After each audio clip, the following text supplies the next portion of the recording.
नमस्कार विद्यार्थी मित्रांनो, डॉक्टर सुशील स्पॉटलाईट या आपल्या यूट्यूब चॅनलवर तुमचं सर्वांचं स्वागत आहे। आज आपण 28 जून 2020च्या चालू घडामोडी बघणार आहोत, ज्याच्यामध्ये द हिंदू आणि लोकसत्ता हे दोन न्यूजपेपर आपण कव्हर करत असतो।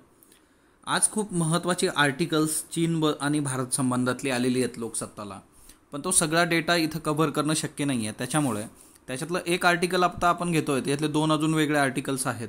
त्याच्यानंतर हिंदूमध्ये सुद्धा H1B व्हिसावरचं आर्टिकल आहे, तर त्या आर्टिकल्सवर आपण सेपरेट लेक्चर्स घेऊयात आणि भारत आणि चीनची एक सेपरेट नोटही घेऊयात। ओके, तर डॉक्टर सुशील स्पॉटलाईटला टेलिग्रामवर फॉलो करण्यासाठी डिस्क्रिप्शनमधली लिंक तुम्हाला दिलेली आहे, ती तुम्ही वापरू शकता। फेसबुकवरही आपला ग्रुप आहे, तिथेही तुम्ही फॉलो करू शकता। तर आजच्या चालू घडामोडी बघूयात। एकंदरच कोविड-19चा विचार करता भारतामधले 8 राज्य अशी आहेत, तिच्यात जवळपास 85% कोविड-19च्या केसेस आहेत। म्हणजे तुम्ही विचार करा की फक्त 8 राज्यांमध्ये, आणि दुसरी महत्त्वाची गोष्ट जवळपास 87% डेथ्स पण या राज्यांमध्ये झालेल्या आहेत।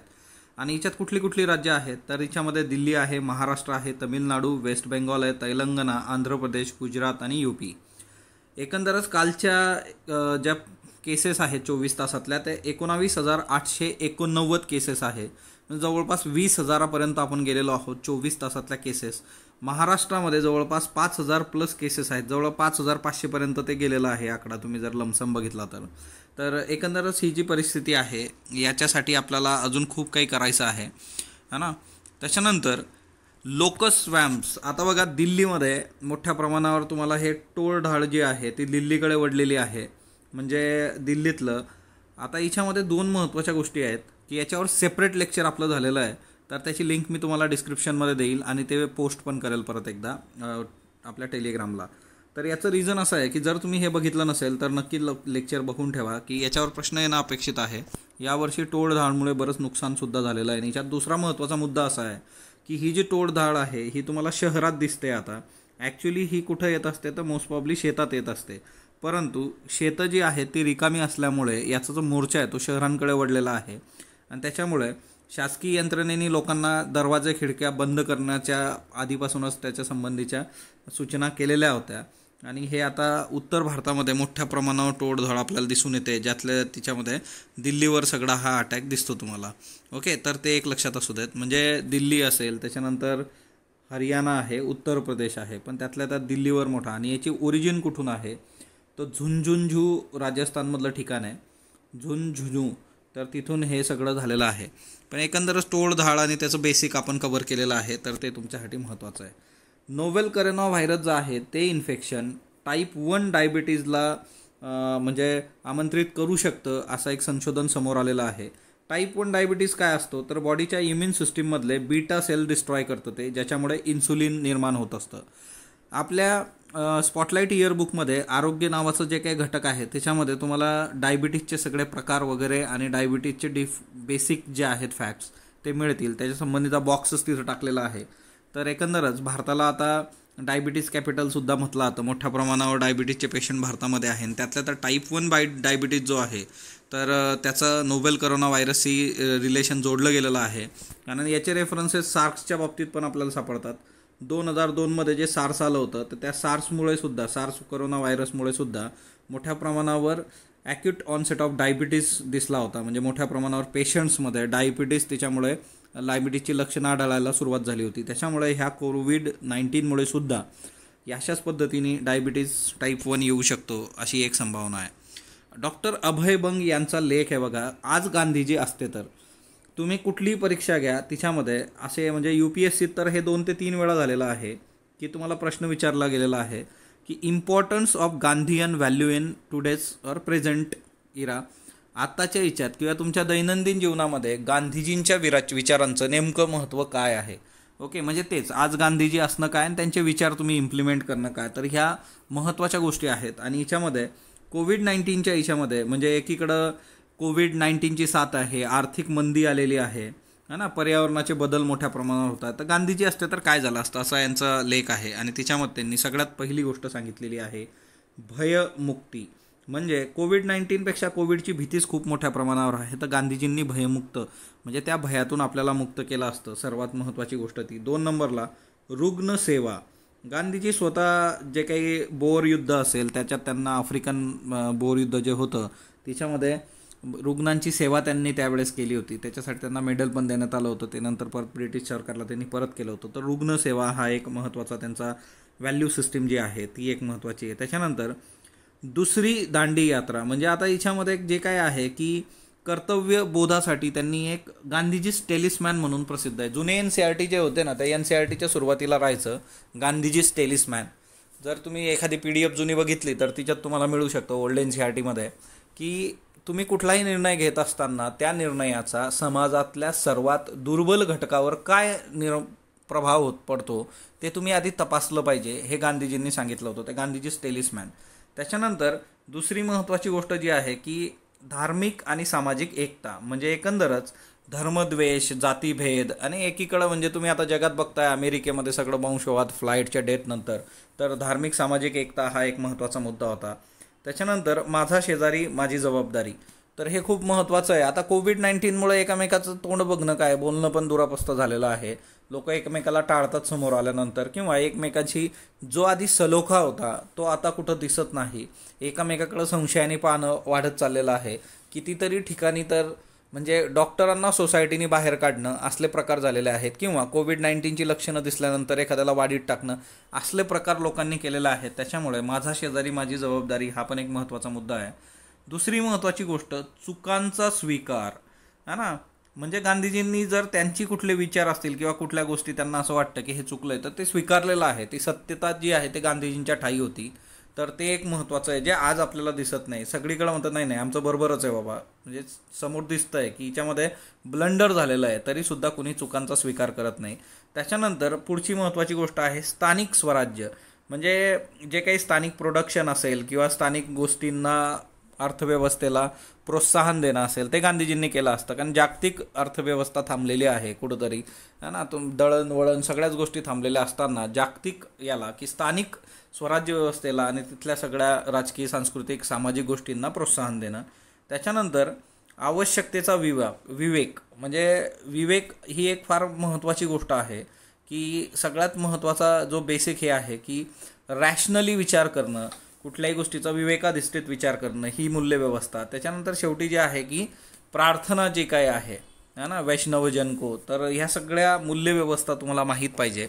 खरं तर गांधीजींच्या बाबतीत सत्य, त्याच्यानंतर अहिंसा अशा टिपिकल ह्या मांडल्या जातात, पण याच्यात थोडंसं वेगळेपण होतं म्हणून हे घेतलेलं आहे. आणि हे मुद्दे तुम्ही एसेमध्ये किंवा उत्तरात वापरू शकता. गलवान काळ्या दगडावरची रेग असं एक आर्टिकल लोकसत्तातलं आपण घेतलेलं आहे.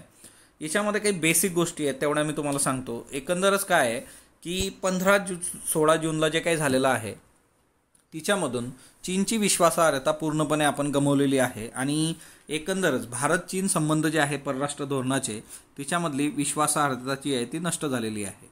दुसरी महत्त्वाची गोष्ट जी आहे की 60 वर्षातील या संदर्भातल्या भारतीय मेहनतीवर पाणी पण फेरलं गेलेलं आहे. आपण जे भारतचे चीनचे संबंध टिकवण्याचा प्रयत्न करतो तर ते सगळं डब्यात गेलेलं आहे आता. दुसरी महत्त्वाची गोष्ट की चीनशी तुम्ही आर्थिक संबंध जर वाढवले म्हणजे इकॉनॉमिक्स, रुपया है ना, पैसा जर आणि आर्थिक व्यवस्था तुम्ही जर त्यांच्याबरोबर मांडण्याचा प्रयत्न केला पण तिच्यामधून तुमचे द्विपक्षीय संबंध बदलतील अशी आपण आशा ठेवू शकत नाही. म्हणजे चीनबरोबरचा व्यापार पण आपल्याला कुठली विश्वासार्हता देत नाही. तर हे खूप महत्त्वाचं आहे. त्याच्यानंतर याच्यामध्ये 2 करारांबद्दल त्यांनी बोललेलं आहे. 2005चा जो करार होता आणि 2003चा एक करार होता. 2003चा आणि 5चा करार, याच्या आधी 1993-96 मध्ये जे करार झाले होते ते सीमा प्रश्न व्यवस्थापनासंबंधीचे करार होते. 2003चा जो करार आहे तो करार कशा संबंधीचा आहे तर declaration on principles of relations and constructions, म्हणजे द्विपक्षीय संबंध आणि विधायक सहकार तत्वविषयक घोषणापत्र होतं 2003चं, की दोन्ही देशांना एकमेकांपासून कसलाही धोका नसणार आहे आणि दोन्ही देश एकमेकांच्या अगेन्स्ट सैन्य वापर करणार नाहीत, धमक्या देणार नाहीत, असला एक 2003.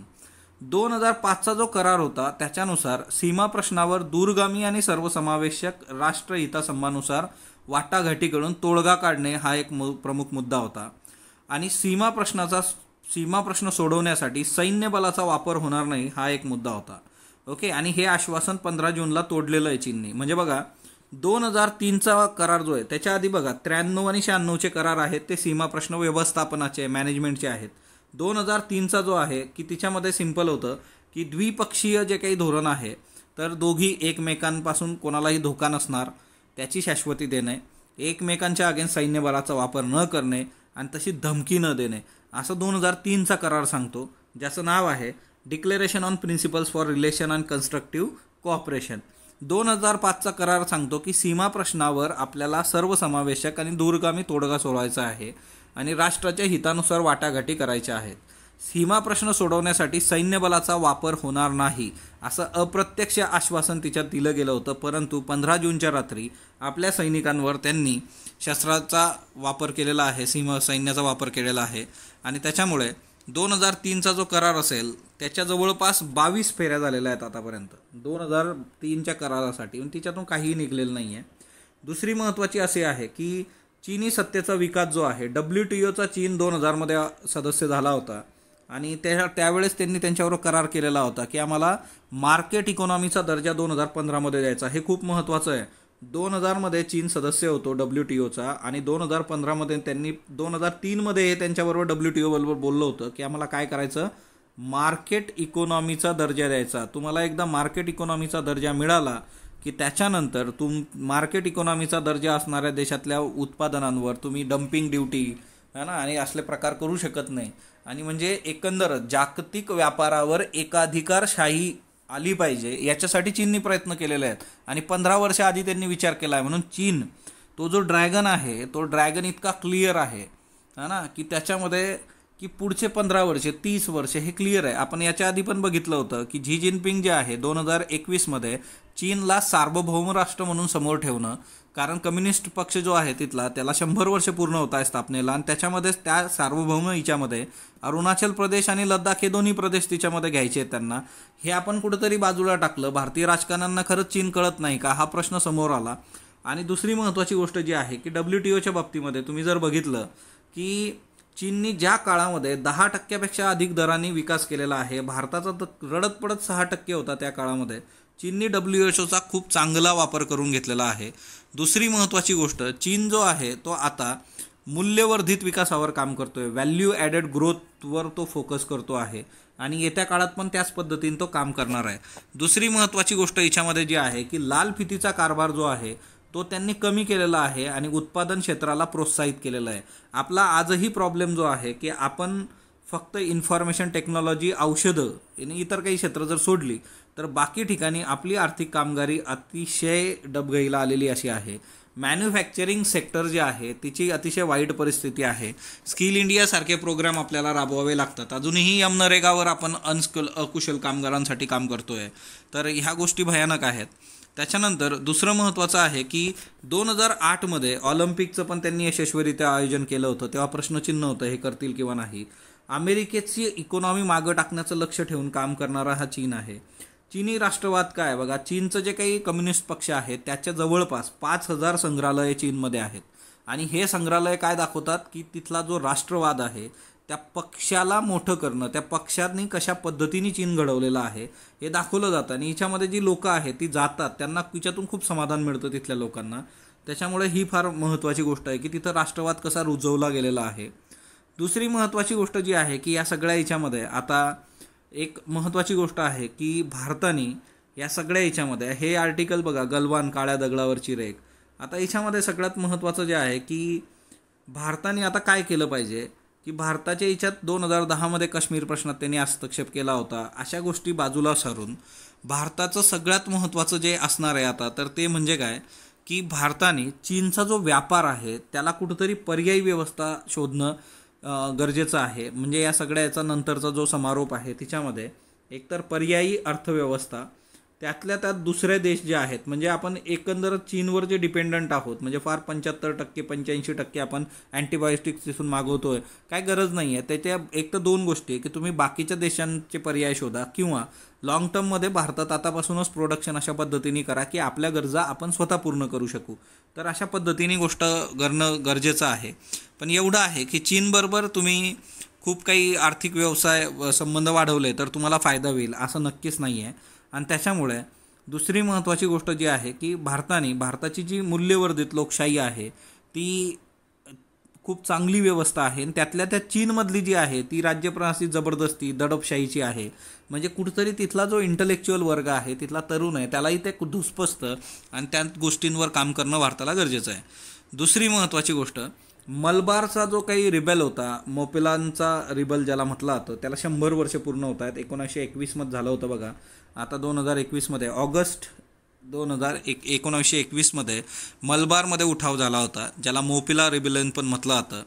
तर त्याला 100 वर्ष पूर्ण होतात आणि त्याच्यामुळे त्याच्यावर प्रश्न आपल्याला विचारला जाऊ शकतो. हे एक लक्षात ठेवा हिस्ट्रीच्या बाबतीमध्ये. आणि याच्याशी रिलेटेड त्याचं नेतृत्व ज्यांच्याकडे होतं त्याच्यातले महत्त्वाचे म्हणजे कुन्हामेद हाजी. आता हा कुणाच्या अगेन्स्ट होता, तर तिथले जे हिंदू लँडलॉर्ड्स होते त्यांच्या अगेन्स्ट हे सगळं होतं.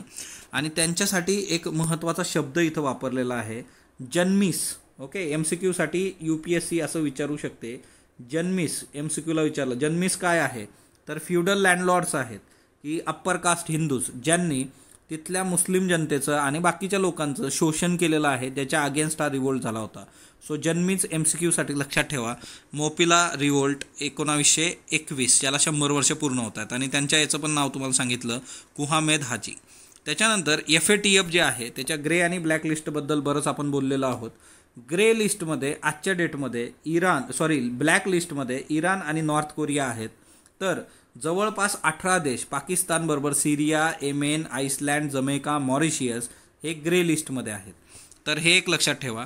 त्याच्यानंतर युनायटेड नेशनचं एक दुसरं महत्त्वाचं जे हे आहे, म्हणजे याच्याबद्दलचं आपलं ऑलरेडी लेक्चर FATFचं झालेलं आहे, ते नक्की बघा, मी ते ऑलरेडी पोस्ट केलेलं आहे.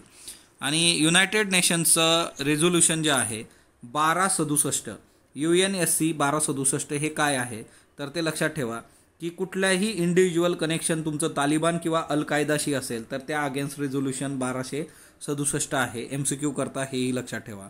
त्याच्यानंतर दुसरी महत्त्वाची गोष्ट जी आहे की FATF जे आहे तर ते G7च्या याच्यातून समोर आलेलं आहे. त्याच्यानंतर हेडक्वार्टर पॅरिसला आहे. ओके, तर ते एक लक्षात ठेवा, OECDच्या इथं. त्याच्यानंतर नेक्स्ट वन, भारताच्या बाबतीत भारत याचा ऑब्झर्वर 2006मध्ये होता, फुल मेंबर 2010मध्ये झालेला आहे. त्याच्यानंतर दक्षिण चीनचा जो सागरी प्रदेश आहे त्याच्यावर चीन घुसखोरी करतोय तिथंही. तर आशियान राष्ट्रांनी एक गोष्ट समोर ठेवलेली आहे की 1982चा संयुक्त राष्ट्राचा महासागरी करार जो आहे तो सार्वभौम हक्क आणि इतर मालकी संबंधाबद्दल आधारभूत मानला गेला पाहिजे, असं आशियान राष्ट्रांचं म्हणणं आहे. आशियान राष्ट्र कधी स्थापन झालेलं आहे, आशियानमध्ये सदस्य असणाऱ्या देशांची तुम्ही मला कमेंट बॉक्समध्ये नावं सांगणार आहात. एकूण 10 देश कुठले, तिच्यातले संस्थापक किती आहेत, सुरुवातीला संस्थापकांनंतर वाढलेले आहेत बघा, संस्थापक सदस्य असणारे 5 देश. आग्नेय आशियातल्या नेत्यांनी हे स्पष्ट केलेलं आहे. आता दक्षिण चीन जो आहे त्याच्यावर चीन स्वतःचा दावा सांगत असतो. आपण स्पार्टली आयलँड्स वगैरे बघितलेलं आहे, मध्यंतरीच्या काळात मी तुम्हाला मॅपही दाखवले होते. आशियान देशांच्या वतीने व्हिएतनामनी हे निवेदन काढलेलं आहे. MCQ करता लक्षात ठेवा कोण बोललेलं आहे, निवेदन व्हिएतनामकडून आलेलं आहे. संयुक्त राष्ट्राचा 1982चा जो करार आहे UNCLOS त्याच्यानुसार महासागर कुणाचा किती आहे ते स्पष्ट आहे आणि तेच मान्य करावं. चीनची जी काही हे आहे, मग आता भारताच्या बाबतीत काय आहे ना, चीन आणि भारताचं जे काही चालू आहे तिच्यामध्ये या दक्षिण चीनी समुद्राशी रिलेटेड असणाऱ्या देशांबरोबर भारताने बोलणी केली पाहिजे. म्हणजे चीनची म्हणजे जेवढं तुम्हाला त्याला कोंडी करता येईल वेगवेगळ्या बाजूनी ते करणं अपेक्षित आहे आजच्या डेटमध्ये. भारताकडून चीन सीमेवर प्रगत क्षेपणास्त्र प्रणाली उभी करण्यात आलेली आहे, कारण प्रत्यक्ष सीमारेषेवरचा जो तणाव आहे तो वाढतोच आहे. आणि चीनने लढाऊ विमानं असतील, हेलिकॉप्टर्स असतील तर ती सीमेवर पाठवलेली आहेत. 27 जून रोजी भारताने सुद्धा जमिनीवरून हवेत मारा करणारी प्रगत क्षेपणास्त्र प्रणाली लडाखमध्ये तैनात केलेली आहे. राजनैतिक किंवा लष्करी पातळीवर चर्चा करून त्यातून काही एक साध्य झालेलं नाही आहे. आणि त्याच्यामुळे चीनची हेलिकॉप्टर्स भारताच्या प्रदेशात 10 किलोमीटरच्या परिसरात उत्तर क्षेत्र, गलवानचं खोरं, गस्तबिंदू 14, गस्तबिंदू 15, गस्तबिंदू 17 व 17A या ठिकाणी फिरतायत. आणि त्याच्यामुळे चीननी जे काही मेच्या पहिल्या आठवड्यात घुसखोरी केली होती त्यावेळेसच आपण सुखोई 30 MKI ही विमानं तिथं तैनात केली होती. आता चीनच्या राजदूताची मुलाखतसुद्धा प्रेस ट्रस्ट ऑफ इंडियानी छापली आहे आणि त्याच्यानुसार वाद सुरू झालेला आहे. चीनचं राजदूत जे आहेत भारतातले सन वेडॉंग यांनी भारतावर आरोप केलेला आहे त्या मुलाखतीमध्ये. आणि प्रेस ट्रस्ट ऑफ इंडिया या वृत्तसंस्थेशी असणारा करार आम्ही परत मोडण्याचा विचार करत आहोत असं प्रसार भारतीने म्हटलेलं आहे. कारण प्रसार भारती ही देणगीदार आहे प्रेस ट्रस्ट ऑफ इंडियाची, आणि ही मुलाखत प्रेस ऑफ ट्रस्ट ऑफ इंडियाने घेतलेली आहे. आणि प्रसार भारती बघा वर्गणीदार आहे. किती वर्गणी देते तर बऱ्यापैकी वार्षिक वर्गणी जी आहे ती 6.75 कोटी आहे यांची PTIची. PTIने चीनी राजदूताची जी मुलाखत घेतली होती तिच्यामध्ये त्यांनी लडाखचा पेच प्रसंग हा भारतामुळेच घडलेला आहे असा आरोप केला, आणि भारताचे जे 20 जवान शहीद झाले ते त्याला भारतच जबाबदार आहे असं म्हटलेलं आहे. ओके, मागच्या आठवड्यात ही मुलाखत झाली होती. तर प्रसार भारतीचा कायदा 1990 मधलं कलम 12 जे आहे त्याच्यात जी मूल्य आहेत त्याची पायमल्ली या PTI प्रेस ट्रस्ट ऑफ इंडियाने केली आहे असं प्रसार भारतीचं म्हणणं आहे. प्रसार भारती कायदा 1990. आता ह्या कलम 12(2)(अ) मध्ये सार्वजनिक सेवा प्रसारकाने त्याची कामे करत असताना देशाची एकता आणि अखंडता याला बाधा येईल असं काही करू नये हे कलम आहे. या कलमाची पायामल्ली यांनी केलेली आहे PTIने असं प्रसार भारतीने म्हटलेलं आहे. आणि प्रेस ट्रस्ट ऑफ इंडियाचं जे काही म्हणणं आहे की तिच्यामध्ये त्यांनी की चीननी एकच बाजू तिच्यात दाखवली, प्रसारित केली वगैरे वगैरे असं त्यांचं म्हणणं आहे. बरं ठीक आहे, प्रेस ट्रस्ट ऑफ इंडियाचं बेसिक बघा. 1947 मध्ये नोंदणी झालेली आहे प्रेस ट्रस्ट ऑफ इंडियाची. 1949 मध्ये काम सुरू झालं होतं. वृत्तसंस्थेला संचालक मंडळ आहे आणि ही देशातली सर्वात जुनी वृत्तसंस्था आहे. MCQ साठी लक्षात ठेवा, प्रेस ट्रस्ट ऑफ इंडिया. आता हे आरोप प्रत्यारोप चालूच आहेत है ना, आणि चीन त्या बाबतीमध्ये माहीर आहे. 1962चं जे युद्ध होतं तिच्यामध्ये भारताचा जवळपास 45,000 चौरस किलोमीटर क्षेत्रफळाचा प्रदेश चीननी गिळंकृत केलेला आहे. हे सुद्धा एक वास्तव आपलं जाणून घेणं गरजेचं आहे. कोंबडी पालनाचे प्राचीन संदर्भ समोर आलेले आहेत. कोंबडी पालन नेमकं कधी सुरू झालं होतं है ना, आधी अंडा आलं का कोंबडी आलं तसला हा सगळा प्रकार, की कोंबडी पालन सुरुवातीला कुठं झालं तर सेल रिसर्च हे एक आंतरराष्ट्रीय जर्नल आहे ज्याच्यामध्ये एक शोधपत्रिका आली, आणि त्याच्यामध्ये पण झुऑलॉजिकल सर्वे ऑफ इंडियाचे जे काही शास्त्रज्ञ आहेत त्यांनी योगदान दिलेलं आहे. तर याच्यानुसार आता दक्षिण पश्चिम चीन, उत्तर थायलंड, म्यानमारमध्ये कोंबडी पालन सुरू झालं असं म्हटलं आलं. याआधी कोंबडी पालन हे सिंधू संस्कृती, इंडस आणि उत्तर चीनमध्ये सुरू झाल्याचं मानलं जात होतं. बघा, सिंधू संस्कृती परत न्यूजमध्ये आहे. आपल्याला सिंधू संस्कृती चांगली तयार करून ठेवायची आहे. चार्ल्स डार्विन जो होता त्यांनी 4000 BC वर्षापूर्वी कोंबडी पालन सिंधू संस्कृतीत सुरू झालं असं चार्ल्स डार्विननी म्हटलेलं आहे. आणि प्रजाती कुठली होती, रेड जंगल फॉल ही प्रजाती होती. उपसला विद्यापीठाने म्हटलेलं आहे की रेड जंगल फॉल नाही तर ग्रे जंगल फॉलनी कोंबडी पालन सुरू झालं होतं, आणि ते सुद्धा सिंधू घाटीतच सुरू झालेलं आहे असं त्यांनी म्हटलेलं आहे. आता त्याच्यानंतर पुढचा जो मुद्दा आहे तो करोनाच्या उपचारामध्ये डेक्झामेथाझोनचा समावेश करण्यासाठी आरोग्य मंत्रालयाने परवानगी दिली आहे. मध्यम ते गंभीर स्वरूपाचे रुग्ण जे आहेत त्यांच्यावर डेक्झामेथाझोनचा वापर केला जाऊ शकतो. डेक्झामेथाझोन स्टिरॉइड आहे आणि खूप स्वस्त असतं आहे. मध्यम ते गंभीर कोविड-19च्या रुग्णामध्ये मेथिल प्रेडनिसोलान, आता हे प्रेडनिसोलान जे काय मेथिल प्रेडनिसोलान हे पण स्टिरॉइड आहे, याचा पर्यायी औषध म्हणून वापर केला जाऊ शकतो. आरोग्य मंत्रालयाने 13 जूनला विषाणूविरोधी रेमडेसिवीर औषधाला आपत्कालीन रुग्णांसाठी मान्यता दिली होती. या औषधाचं नाम जे आहे ते टॉसिलिझुमाब असं आहे आणि त्याच्यामुळे प्रतिकारशक्ती वाढते. तर एकंदरच रेमडेसिवीर आहे, त्याच्यानंतर डेक्झामेथाझोन, मेथिल प्रेडनिसोलान, तर हे नावं लक्षात ठेवा. UPSCसाठीचा प्रश्न घ्या. Online is the future through India is still a touch and feel market. Okay, online is the future though India is still a touch and feel market critically analyse. म्हणजे ऑनलाईन मार्केटिंग आणि त्या संबंधीचे सगळे issue critically analyse करा 10 मार्कांसाठी. गांधीजींचे विचार आणि आजचा भारत 400 शब्द MPSC मेन्ससाठीचा एसे आहे. त्याच्यानंतर प्रश्न बघा कालचे. निसर्ग चक्रीवादळामुळे नुकसान झालेल्या शेतकऱ्यांना रोजगार हमी योजनेतून फळबाग योजना राबवली जाणार आहे. बरोबर आहे.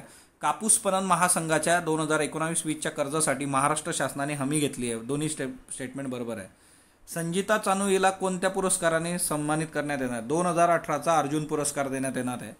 Money laundering and illegal wildlife trade कोण प्रकाशित करतं? FATF प्रकाशित करतं. उत्तर दक्षिण कोरियाच्या युद्धाला 25 जून 2020 रोजी किती वर्ष पूर्ण झालेत? 70 वर्ष पूर्ण झालेत. स्मार्ट सिटी मिशनला 2020 मध्ये 4 वर्ष पूर्ण झालीत. स्मार्ट सिटी मिशनसाठी सायकल फॉर चेंज चॅलेंजला प्राधान्य देण्याचा निर्णय गृह आणि शहरी मंत्रालयाने घेतला. हे बरोबर आहे. 5 वर्ष पूर्ण झालीत, 4 नाही. स्टेटमेंट चुकीचं आहे. त्याच्यानंतर आजचे प्रश्न घ्या. भारतीय अर्थव्यवस्थेला कार्यान्वित करणारे खालील घटक कोणते? नागरिकांद्वारे होणारा खर्च, कन्झम्पशन मार्केटमधलं, शासनाद्वारे होणारा खर्च, स्पेंडिंग बाय गव्हर्नमेंट, इन्व्हेस्टमेंट गुंतवणूक, आणि बाह्य एक्सटर्नल ट्रेड. तर याच्यापैकी काय काय घटक आहेत? कोळसा खाणकामात 100% प्रत्यक्ष परकीय गुंतवणुकीला FDIला परवानगी आहे. कोल इंडिया लिमिटेड ही जगातील सर्वात मोठी कोळसा खाणकाम करणारी कंपनी आहे. फक्त दोन्ही योग्य, दोन्ही अयोग्य. संयुक्त राष्ट्र 75 घोषणापत्राला विरोध करणारी राष्ट्रे खालीलपैकी कोणती आहेत? UN 75 declaration. भारत, चीन, अमेरिका, ऑस्ट्रेलिया, कॅनडा. ओके, क ड ई आणि क ड ई. पण लक्षात कोण घेतो? ही कादंबरी कुणी लिहिली आहे? भालचंद्र नेमाडे, हना आपटे, चिवी जोशी, SL भैरप्पा. लोकसभा विधानसभेत पोस्टाने मतदान करण्यासाठी किमान वय किती आहे? 80 वर्ष, 65, 60, 64 वर्ष. याचे उत्तर तुम्ही कमेंट बॉक्समध्ये देणार आहात. स्पॉटलाईटला तुम्ही जो प्रतिसाद देत आहात त्याबद्दल मी आपला आभारी आहे. स्पॉटलाईटला लाईक करा, शेअर करा, सबस्क्राईब करा. धन्यवाद विद्यार्थी मित्रांनो.